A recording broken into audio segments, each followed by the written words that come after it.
Rewmi 24 TV.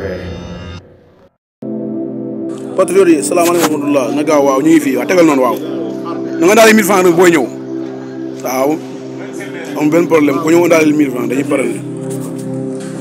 Thierno Sarr daal muy gar yes nii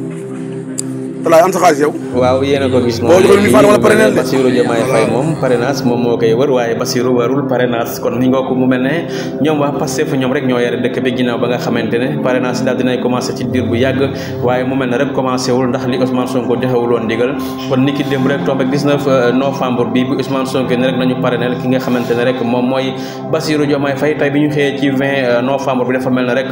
parrainage yi kon tey lay door a commencé mu mel ne waa Pastef kon jamono yi daal ñoom ñoo rek diriger Sénégal ginnaaw ba nga xamante ne ñu bari rek